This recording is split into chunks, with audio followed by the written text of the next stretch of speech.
जय हिंद, नमस्कार साथियों। आज हम लोग बात करने जा रहे हैं रेलवे जेई 17 दिसंबर 2024 के पहले शिफ्ट का साइंस के पोर्शन के बारे में। जिसमें पहला क्वेश्चन था अपना first fundamental factor for evolution is. जो इवोल्यूशन होता है अपना, तो उसका पहला फंडामेंटल फैक्टर क्या होता है? तो वो होता है अपना जेनेटिक वेरिएशन।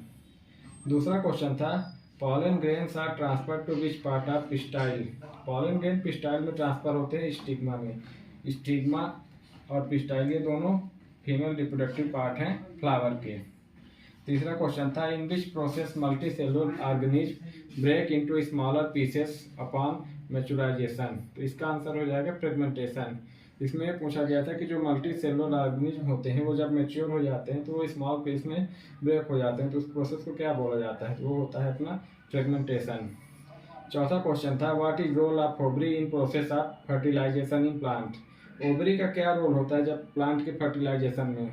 तो ओवरी क्या करती है कि सेल को प्रोड्यूस करती है। पांचवा क्वेश्चन था इन vegetative propagation which part of plant is use for grafting. Grafting के लिए कौन सा पार्ट यूज होता है वेजिटेटिव प्रोपोगेशन में? तो वो होता है स्टेम। ग्राफ्टिंग का एक एग्जांपल है आपका, जैसे गुलाब का पेड़ लगाने के लिए हमें उसमें बीज नहीं डालना पड़ता, उसका स्टेम काट के लगा दो तो वो हो जाता है। तो ग्राफ्टिंग के लिए स्टेम की जरूरत होती है वेजिटेटिव प्रोपोगेशन में। छठवां नंबर क्वेश्चन है when several resistance are connected in series the equivalent resistance of the series is। मतलब जब बहुत सारे रेजिस्टेंस सीरीज में कनेक्टेड हैं तो उसका इक्विवेलेंट रेजिस्टेंस क्या होगा? तो वो होता है equal to sum of individuals resistance.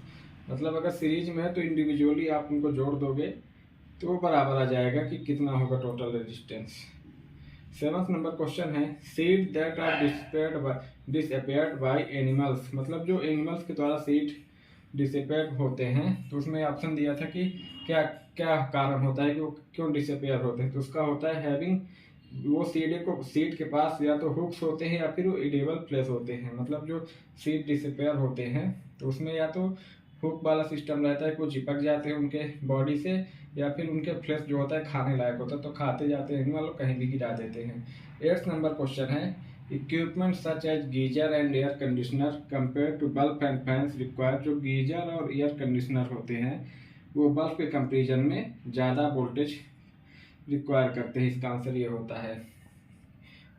और 9th नंबर क्वेश्चन है why are danger sign in red colour. जो डेंजर का साइन बना होता है रोड में वो रेड कलर का क्यों होता है?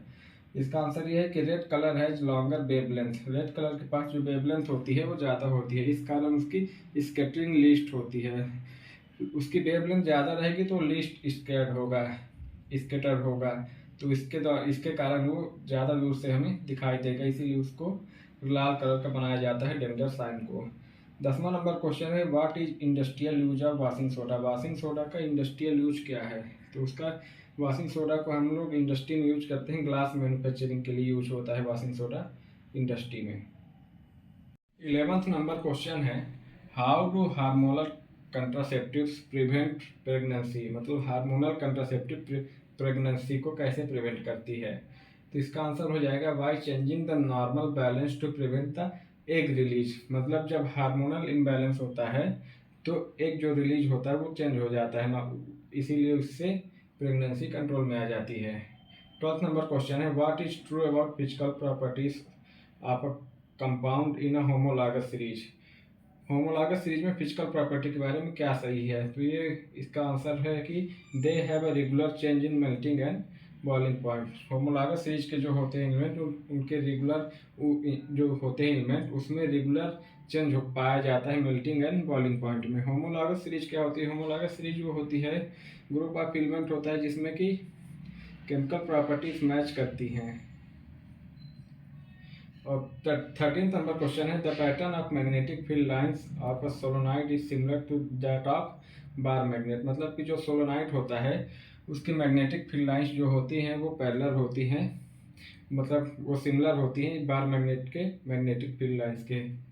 14th नंबर क्वेश्चन है what is true about balance chemical equation. Balance chemical equation के बारे में क्या सही होता है? ये 4 ऑप्शन थे, उसमें से जो ट्रू है वो है कि total number of atom of each element is the same on both side, मतलब लेफ्ट हैंड साइड में जितने एटम होंगे हर एलिमेंट के उतने ही राइट हैंड साइड में एटम होंगे, तभी वो एक बैलेंस केमिकल इक्वेशन बोला जाएगा।